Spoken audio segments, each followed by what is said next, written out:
Judul cerita, Kebo Iwa, sang raksasa dan legenda Gunung Batur di sebuah desa sunyi di Bali.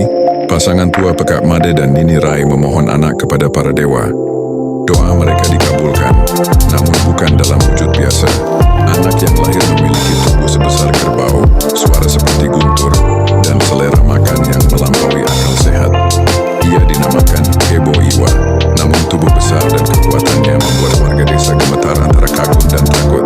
Saat kecil, ia bisa menumbangkan pohon dengan satu ayunan tangan, tapi ia juga mengangkat anak-anak kecil yang menangis untuk diteduhkan di bawah bayangannya. Warga bertanya-tanya, apakah anak ini berkah atau kutukan? Bali kala itu sedang mengalami bencana, kekeringan berkepanjangan, panen gagal dan wabah penyakit.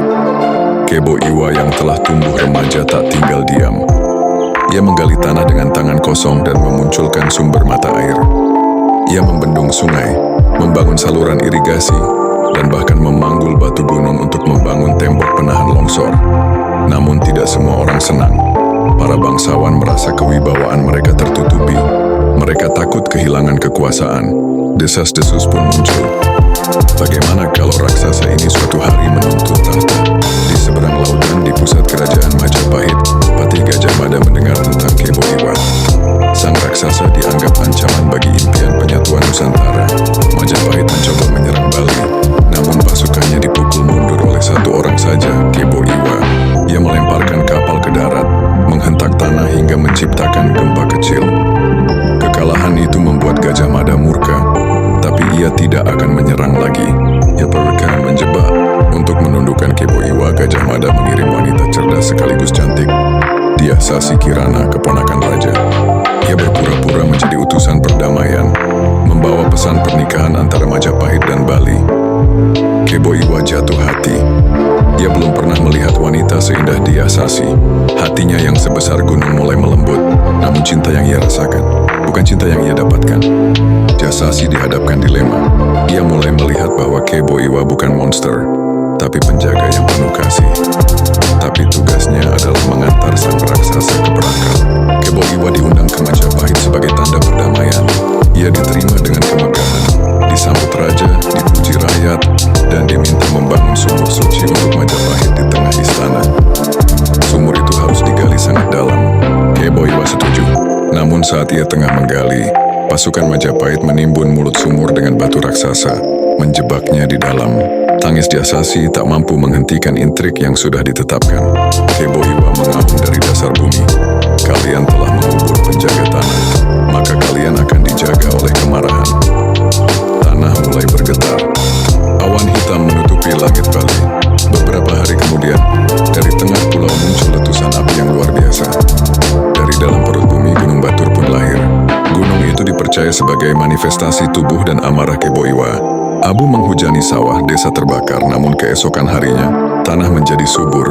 Sumber air memancar dari sela-sela bebatuan. Kematian Kebo Iwa memberi kehidupan tapi juga memperingatkan. Pengkhianatan terhadap kekuatan penjaga alam tidak akan pernah tanpa harga. Dia Sasi meninggalkan Majapahit dan mengasingkan diri di lereng Gunung Batur. Setiap hari ia membawa sesajen, memohon ampunan kepada arwah sang raksasa. Dalam mimpinya Kebo Iwa datang, bukan sebagai raksasa menakutkan tapi sebagai cahaya. Aku telah memaafkanmu, tapi tanah ini belum tentu memaafkan mereka yang mencemari niatnya. Dia Sasi meninggal dalam sunyi. Warga mendirikan pura ulun dan batu di tempat terakhirnya berdoa. Setelah kejayaan sesaat, Majapahit mulai retak. Hama menyerang, wabah menyebar. Perebutan kekuasaan makin tajam.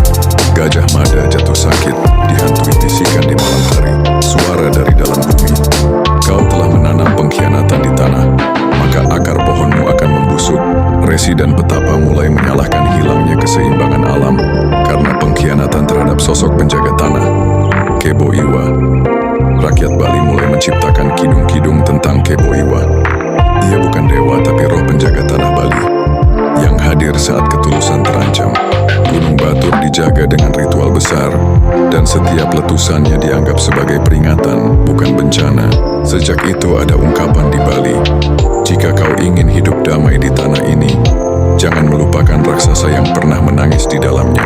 Kini Gunung Batur menjadi bagian tak terpisahkan dari jiwa Bali. Ia menjadi sumber air, sumber kesuburan sekaligus pengingat akan harga sebuah pengkhianatan. Legenda Kebo Iwa hidup dalam nyanyian, tarian, dan doa-doa. Dan jika suatu malam terdengar gemuruh dari arah gunung, para tetua akan berkata pada cucu-cucunya, itu bukan suara magma, itu Kebo Iwa yang masih berjaga. Ia menunggu untuk melihat apakah manusia sudah belajar menjaga apa yang dulu ia lindungi.